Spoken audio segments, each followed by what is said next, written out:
ان الحمد للہ والصلاة والسلام علی رسول اللہ اما بعد اعوذ باللہ من الشیطان الرجیم۔ آج ہم اس ہستی کا ذکر کرنے جا رہے ہیں جن کا نام آتے ہی دل ادب کے ساتھ جھک جاتا ہے۔ ایک ایسی عظیم شخصیت کہ جنہیں خود رسول اللہ صلی اللہ علیہ وسلم نے اپنے بعد امت کا سب سے بہترین شخص قرار دیا، وہ کہ جن کا ایمان پوری امت کے ایمان پر بھاری ہو، وہ جو غار ثور کے ساتھی، مسجد نبوی کے پہلے امام، اولین خلیفہ، رسول اللہ صلی اللہ علیہ وسلم کے سب سے قریبی دوست، وہ ہیں سیدنا ابو بکر صدیق رضی اللہ تعالیٰ عنہ۔ سیدنا ابو بکر کا اصل نام عبداللہ بن عثمان تھا۔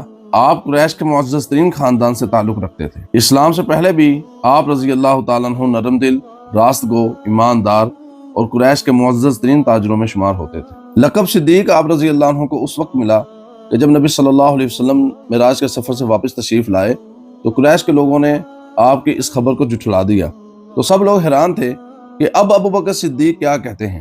تو ابو بکر صدیق رضی اللہ عنہ نے فرمایا کہ اگر یہ بات محمد صلی اللہ علیہ وسلم نے کہی ہے تو پھر سچ کہا ہے۔ اسی دن سے آپ رضی اللہ تعالیٰ عنہ صدیق کہلائے۔ رسول اللہ صلی اللہ علیہ وسلم نے جب پہلا پیغام پہنچایا تو سب نے سوال کیے، لیکن ابو بکر صدیق رضی اللہ تعالیٰ عنہ وہ شخصیت تھے کہ جنہوں نے بغیر سوال کیے ایمان کو قبول کیا۔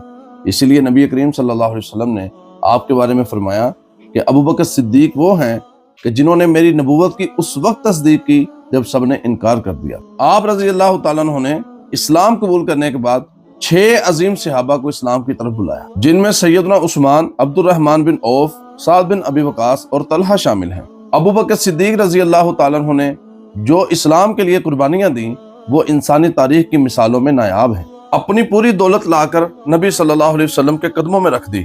غزوہ تبوک کے موقع پر جب سیدنا عمر نصف مال لے کر حاضر ہوئے تو ابو بکر صدیق رضی اللہ تعالیٰ عنہ اپنا سارا سامان لے کر، سارا مال لے کر حاضر ہوئے۔ نبی صلی اللہ علیہ وسلم نے پوچھا، ابو بکر گھر کیا رکھ کر آئے ہو؟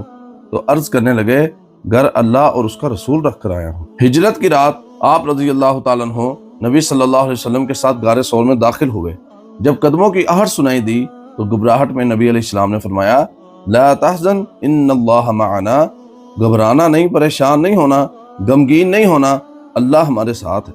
قرآن نے ابو بکر صدیق رضی اللہ تعالیٰ عنہ کو نبی صلی اللہ علیہ وسلم کا دوسرا ساتھی قرار دیا، اور یہ وہ اعزاز ہے جو قیامت تک کسی اور کو نصیب نہیں ہوگا۔ عام طور پر یہی سمجھا جاتا ہے کہ آپ رضی اللہ تعالیٰ عنہ ایک نرم دل انسان تھے، لیکن جب دین کی، شریعت کی بات آئی تو آپ رضی اللہ تعالیٰ عنہ ایک شیر سے بھی زیادہ بہادر نکلے۔ جب ابو بکر صدیق رضی اللہ تعالیٰ عنہ نے کھڑے ہو کر اسلام کی پہلی کھلی تقریر کی تو قریش نے شدید مار پیٹ کی۔ آپ رضی اللہ تعالیٰ عنہ بے ہوش ہو گئے۔ جب ہوش آیا تو پہلا سوال یہی تھا کہ رسول اللہ صلی اللہ علیہ وسلم کیسے؟ رسول اللہ صلی اللہ علیہ وسلم کے دنیا سے جانے کے بعد عرب کے اندر ایک فتنہ اٹھا، لوگ مرتد ہونے لگے، زکوٰۃ دینے سے انکار کرنے لگے۔ صحابہ فرمانے لگے کہ یہ وقت جنگ کا نہیں ہے، لیکن آپ رضی اللہ تعالیٰ عنہ نے فرمایا، اللہ کی قسم میں ان سے اتنی دیر تک قتال کروں گا جب تک وہ ایک رسی بھی زکوٰۃ کی ادا نہیں کر دیتے جو رسول اللہ صلی اللہ علیہ وسلم کو ادا کرتے تھے۔ یہی آپ رضی اللہ تعالیٰ عنہ کی بہادری اور شجاعت تھی جس نے اسلام کے شرازے کو بکھرنے سے بچا لیا۔ نبی صلی اللہ علیہ وسلم نے بارہا ابو بکر صدیق رضی اللہ تعالیٰ عنہ کی فضیلت کو بیان کیا۔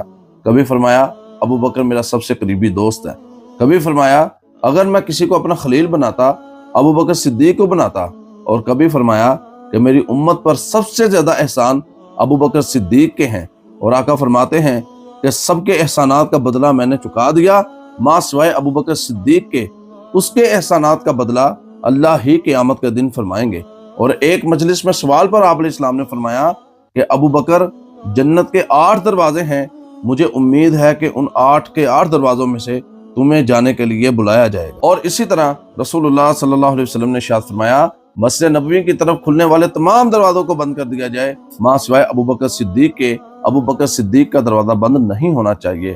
اور رسول اللہ صلی اللہ علیہ وسلم نے اپنی زندگی کے اندر امامت ابو بکر کے سپرد کر دی، اور یہ اس بات کی سب سے بڑی دلیل تھی کہ نبی علیہ الصلوۃ والسلام نے اپنے بعد امت کا سب سے بہترین قائد سیدنا ابو بکر صدیق کو قرار دیا۔ خلافت کے 2 سالوں میں آپ رضی اللہ تعالیٰ عنہ نے وہ کام سر انجام دیے جو صدیوں کا کام تھے۔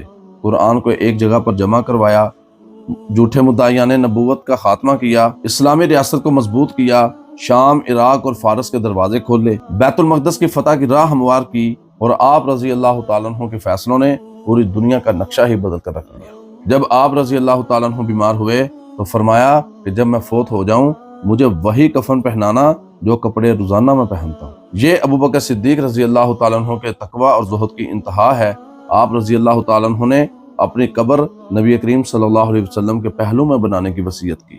2 سال 3 ماہ کی خلافت کے بعد 63 برس کی عمر میں اس دار فانی سے رخصت ہو گئے۔ ناظرین اکرام، ابو بکر صدیق رضی اللہ تعالیٰ عنہ کا کردار ہمیں یہ سبق دیتا ہے کہ سچائی پر ڈٹ جانا ہی اصل ایمان ہے، اور رسول اللہ صلی اللہ علیہ وسلم کے ساتھ وفاداری ہی سب سے بڑا شرف ہے، اور قربانی کے بغیر دین بلند نہیں ہوتا، اور مضبوط قیادت ہی قوم کو بچاتی ہے۔ آئیے ہم دعا گو ہیں کہ اللہ تعالیٰ ہمیں ابو بکر صدیق رضی اللہ تعالیٰ عنہ جیسی سچائی، وفاداری، عاجزی اور ایمان نصیب فرمائے، اور اللہ قیامت کے دن ہمیں ان کا ساتھ جنت میں نصیب فرمائے۔